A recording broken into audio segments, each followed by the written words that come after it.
everyone, my name is Anna and today we're gonna set up my new bullet journal for July. If you want to see how I set up the beginning pages and talk more about the journal itself, you can check out my last video, but today we're gonna focus on this bright oranges and summery colors inspired theme.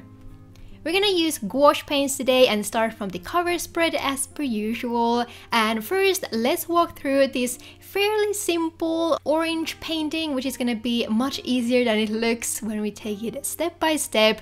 I used this random piece of watercolor paper and taped it to this cutting board with washi tape. We'll need white, some bright blue, green and orange tones for this painting, and we'll start from the light blue background.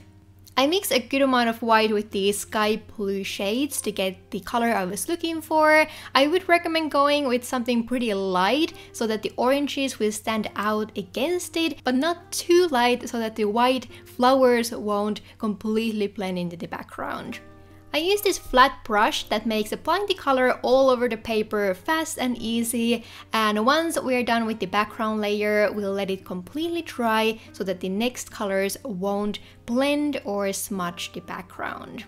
So the next step will be painting all the main shapes of the elements we want. So I started with the oranges and I mixed some deep yellow and this very bright reddish orange shade to get the color I wanted.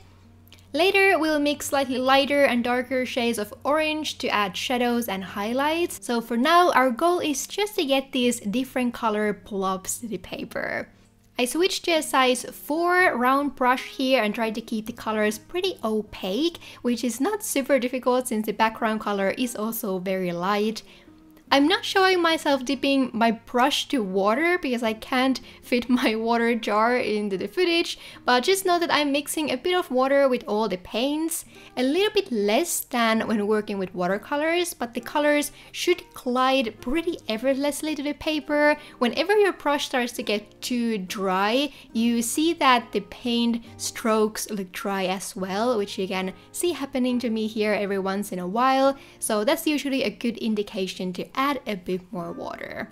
But after these round orange blobs are on the paper, next we'll start painting initial shapes for the leaves.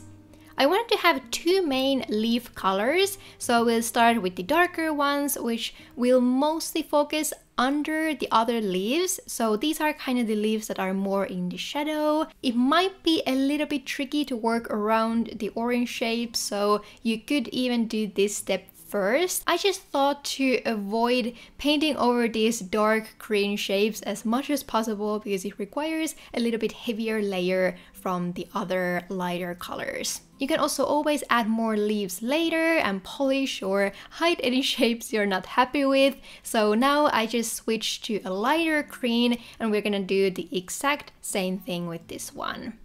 At this point, the painting might not look like much, but it will all change once we add more details and finishing touches. So now, before starting to work on a second detail layer, I thought we could first paint the white flowers. The flowers are nothing special. I painted these 5 or 4 petal, pretty regular flower shapes, and we're gonna also darken the outlines later. So even though they don't stand out too much for now, that's totally fine. I tried to create a few of these flower groups in different spots of the painting to balance the white color pretty evenly and to fill in any empty looking spots. After the white shapes are done, I tried to blend a slightly grayish green shade by mixing white, green and yellow ochre. Adding black or brown would be much faster, but I didn't have it in my palette and was too lazy to add it, so this will do.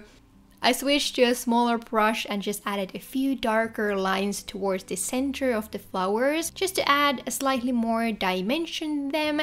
And then we are also adding some orange dots to the middle, which I think ties everything together with the oranges pretty well. But now that we are done with the flowers, it's time to start the detailing phase where we add shadows and highlights to all the shapes we now have on the paper. I decided to work with the oranges again first and started to add these darker dots to the lower parts of the circles, and later we'll add some lighter dots to the top parts. I was first trying to just create shadows with the dots, but I think you'll need a round tool to keep them even to make that look pretty. With a brush, it's kind of difficult to create even circle shapes, so instead I started to blend in the color more traditionally and just added the dots loosely here and there to indicate the shadow areas. You could blend in the colors even more if you want a smoother finish, but I was trying to leave some texture here, so I didn't completely blend in all the tapping shapes.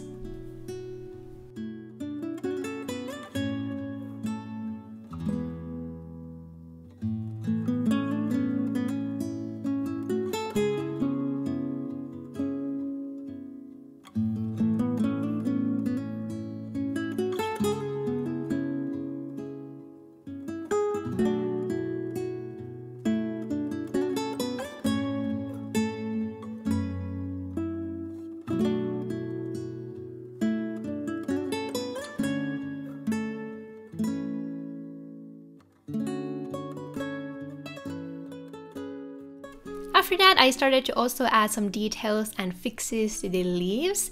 I added a few more here and there where things still looked a little bit empty, especially around the flowers.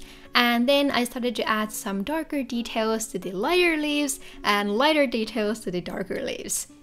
I wanted to keep the leaves pretty simple, and in general I wanted the whole look of this painting to be more on the graphic side, so this is not realistic by any means, especially when we add the black outlines. It makes the whole look of the painting almost cartoon-like or digitally painted, which was a style I was trying to experiment with this time.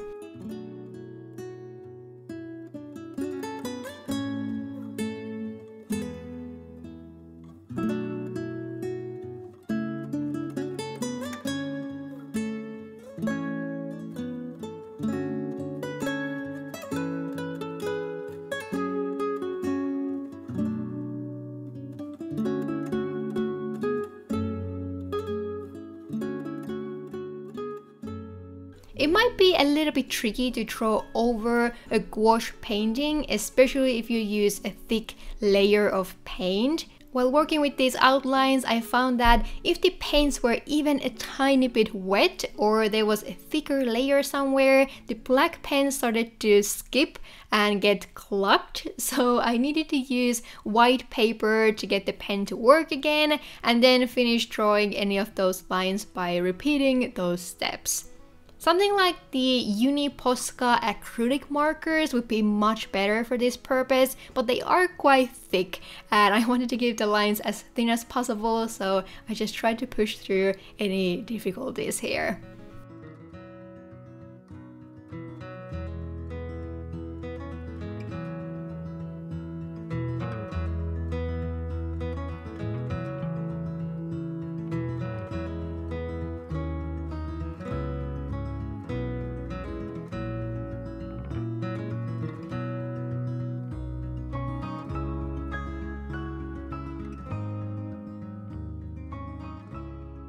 But when this orange painting was finally done, we can rip out the washi tapes and attach the painting to the journal. I decided to trim the white edges because the color was slightly different than my notebook paper and it was bothering me. But after that, we'll write the July title under the painting. I was going for this almost poster look with how I placed the title and also wrote this small 2024 title to the top of the painting. I don't know if it really worked. I was also trying to find a muted red-orange shade from my pen collection to write the titles with, but I couldn't find the exact color I was looking for. So instead, I just went with black and used this pretty standard font where the downstrokes of the letters are slightly thicker. All in all, I think this very simplistic page lets the painting and colors in it shine, and we can add a little bit more interest by using colored paper on the left side for the monthly calendar. You can download and print all the colors and papers that I'm showing here for free from the freebie section of my shop. I'll leave a link down below. But before that, I wanted to paint just one more flower branch here in the left corner because I was worried that the page would look a little bit too empty, and this might also help to balance out the colors a little bit more. So I just used all the same colors and paints I still had on my painting palette and painted these quick leaves following the same steps we did on the painting. I had marked the calendar placement for myself, so I mainly focused on the areas outside of it and made sure that some of these flowers and different tones of leaves would still be visible. And then I finished things off by drawing black outlines to the flowers again.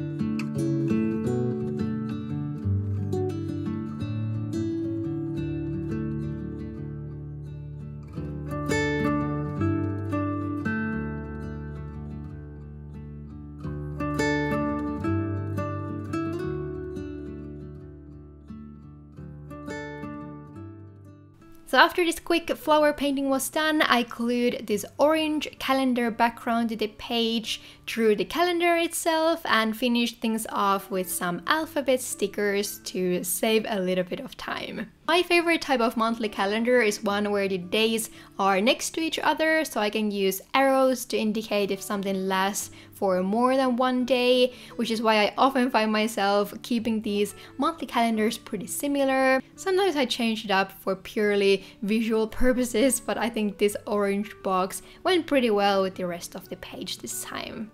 This cover spread ended up being quite minimal. I think adding a little bit more color to the painting side with the titles would have probably helped, but oh well, I still like the colors and painting itself, so now it's time to move on. Next, we're gonna set up a planning and reflection combination spread, and we'll start by cutting this small Dutch door thing out of this middle page, and then use a light blue paper to create a border around the whole outer spread. I think the light blue and bright orange look so pretty together. I've used this combination before in a summer layout, but I just liked it so much that we're gonna repeat it. Also, if you prefer lemons to oranges, I think this theme would also work if you just change all the orange colors to yellows. But I have done a lemon theme in the past, which is why we're going with oranges this time. Please excuse my hair being all over the camera here, by the way. I was trying to film writing this title in a very uncomfortable position and looks like I was half in front of the camera. But anyway, once the titles are done, I thought we could add some orange paintings also on this page. So we'll now jump over here in the bottom corner.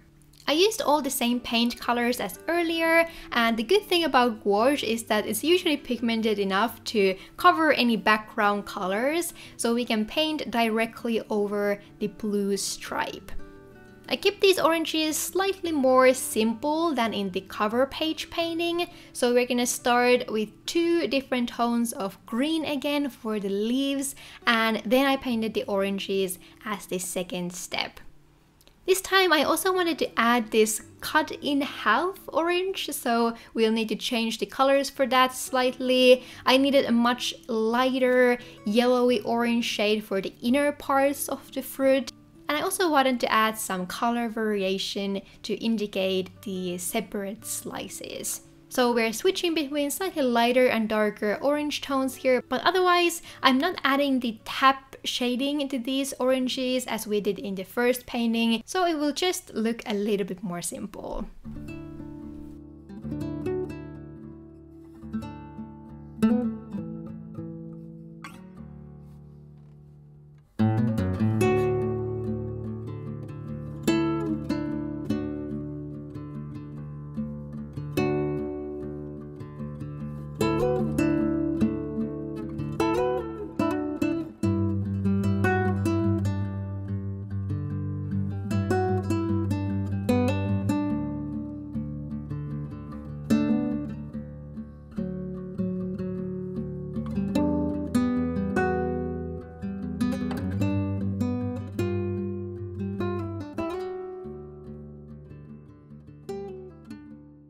After finishing with the orange tones, I added a few flowers here too and finished things off with a few quick details to the leaves. I decided to outline the flowers this time as well, which I think was very beneficial since the flowers don't really stand out against the notebook paper that much. But now that this first decoration is done, I jumped back to the planning page and used this light peachy toned Tombow brush pen that went perfectly with the orange paper I had printed out.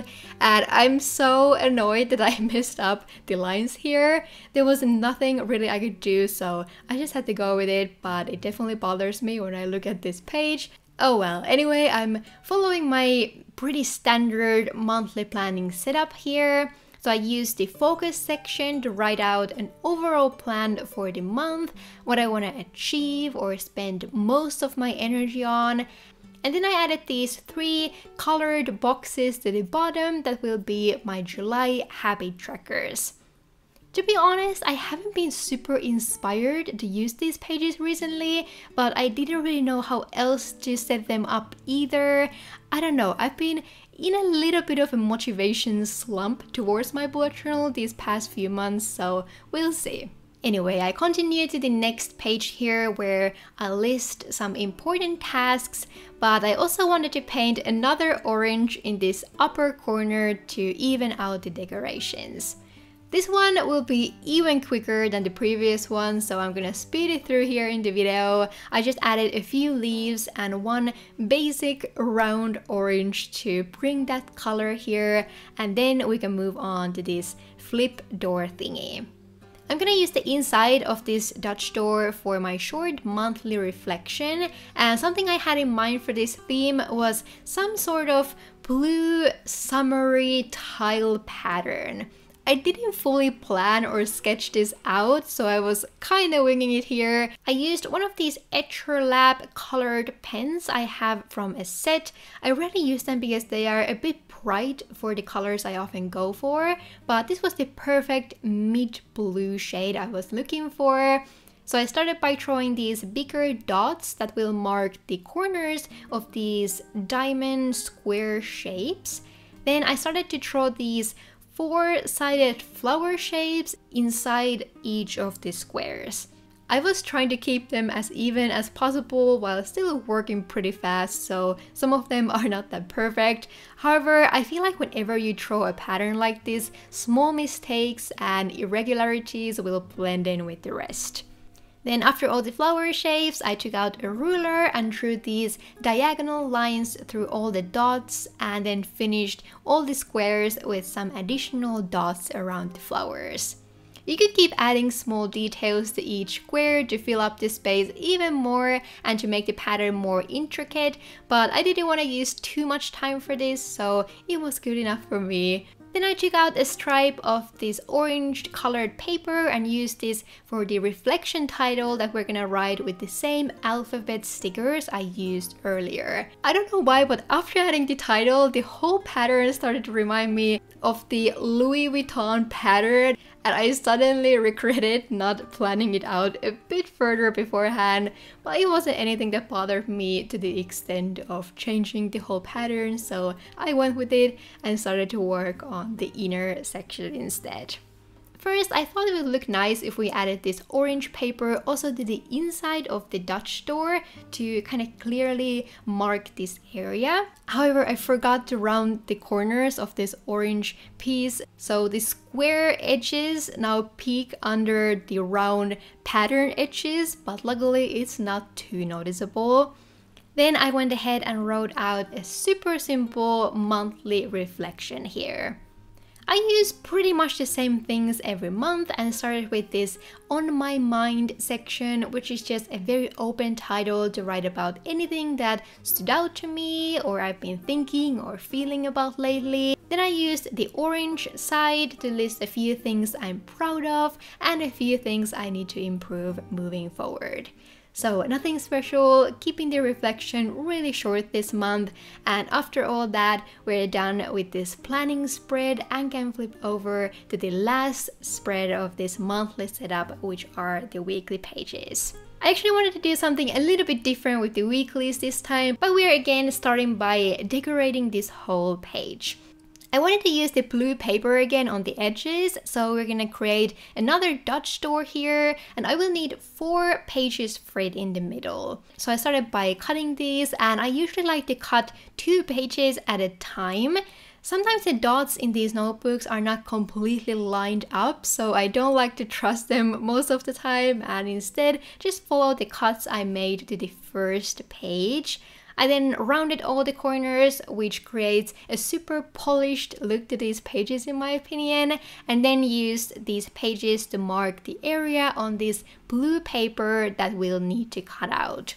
There probably could be an easier way to do this, and you could just use the blue for something else as well, but I didn't need this extra space here this time, which is why I wanted to start the weeklies straight from this first page. I did the same thing to the final edge page, but before cutting the centerpiece off, I wanted to create one last orange painting here in the corner. I decided to paint another one of these sliced oranges because I think it looked really nice on the previous spread. So I took out the gouache paints once again and painted a very similar orange leaf and flower combination we've already done a few times.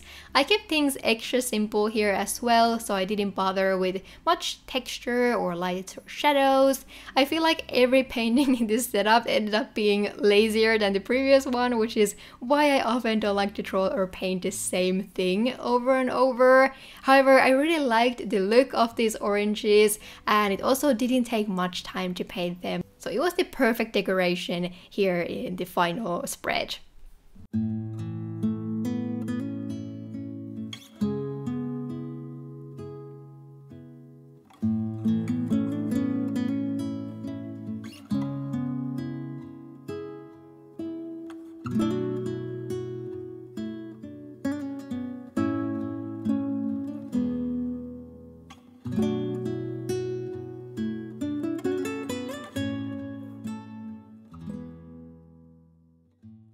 But when the painting was done, we can finally cut out the blue paper and glue it to the page. I also wrote out a July week's title here on the left side before we can finally start setting up the weekly pages in the middle. So I actually wanted to have more room for each day this month because I've been really inspired to get back to time blocking and being more detailed about my daily plans in general. I found myself using the notes section of my weeklies last month because I didn't have enough room to write my daily tasks, so we're fixing it this time. I used these 2 sets of calendar stickers. So on the first week, I used some weekly title and number stickers from Ikigai Papier, and on the second one, we're gonna use the clear journaling stickers from my own summer launch. So I'm using one spread for each week here and wrote out the hours of the day on the left side so I can write the tasks more accurately throughout the day. I also divided the days by marking out the lunch time, which is around 12, and dinner time, which is around 6 for us, because in my mind, those are the times that divide my workday from morning to afternoon to evening tasks. I usually like to do some easier tasks in the morning. It's often some shop-related things like stocking stickers or packing orders. Then afternoons are for the most demanding tasks that require deeper focus, and then in the evenings I like to focus on some easier tasks that I can do on a computer, like drawing, editing videos, or writing voiceover scripts, for example. I set the next spread in the exact same way, and I'm interested to see how this will work out. Then we're gonna skip the last 2 weeks because I'll probably do something very similar. So we can flip over to this final spread of the Dutch door. If you've been a long time viewer, you might remember that July is always a month where I write a letter to myself in 1 year from now. This is a fun tradition that I've been doing for quite a few years now, and it's just an opportunity for me to record my current thoughts, write about what's currently been going on in my life and what I'm planning or hoping for the future. And then in 1 year, I'll read this letter and have always completely forgotten what I wrote, so it's just fun to find out the thoughts of my past self. So yeah, I'll reserve this whole page for that because I usually end up writing quite a bit, and that also finishes up our July theme. I love the colors, I think they're so bright and fun, and I'm especially excited to start using the new detailed weekly pages. I will be taking some time off in the June and July transition, and my shop will also be closed for about 2 weeks for a short summer break starting from June 25th. So if there's anything you want to get before that, now's the time. But I think that's all I have for this time. Thank you so much for watching. I hope you're having a lovely day or night wherever you are, and I'll see you in my next one. Bye bye!